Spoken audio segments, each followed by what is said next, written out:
His cry for help went viral last week. Roy Mendoza begging anyone who would listen because his family, like so many, was freezing to death. News 4's David Chancellor spoke up for Roy and for thousands of you who were fed up with excuses and the red tape.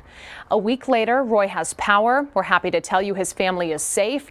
But just like you, he's mad, frustrated, and he has questions. The question was humbling to ask and certainly to answer. You consider yourself lucky to be alive today? Yes, sir. 100%. Almost a week later, you can still see the fear. You can hear the frustration from 56-year-old Roy Mendoza. As a South Texas kid, snow was the one thing we always prayed for. This past week, was snow stopped becoming a childhood dream, and because of people in power, it became a childhood nightmare. His nightmare, like many in San Antonio, went on for hours, then days. Roy's family did get moments of power, only to be teased. What's the feeling of relief of, oh my God, I think we might actually beat this thing? There was none. In the back of my mind, I knew that it was not. I just had a sense that we weren't out of it yet. And sure enough, within minutes, boom, off again. As you can see, we can see our breath in our own home. Roy, his wife, and their son huddled under blankets from Sunday until Thursday. Their house, their home, was no longer safe. It was 30 degrees inside. They were hopeless. So Roy taped a video message and sent it to us here at News 4. This is 21st century San Antonio, Texas, under whose leadership that is making our family freeze to death?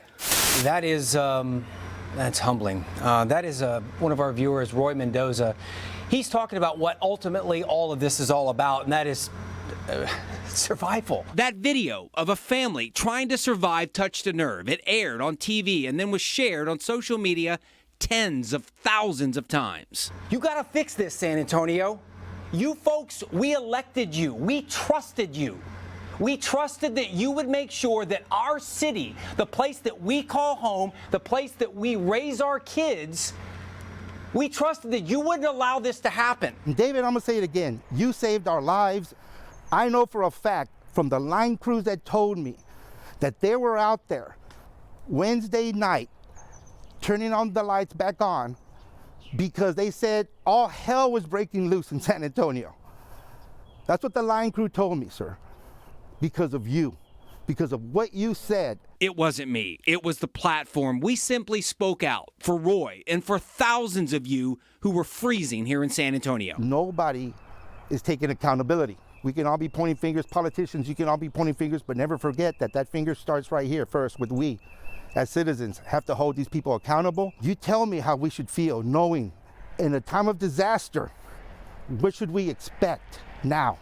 And from now on? It's a good question, and one we'll keep asking until we get the answers that Roy deserves, until we get the answers we all deserve. David Chancellor, News 4, San Antonio.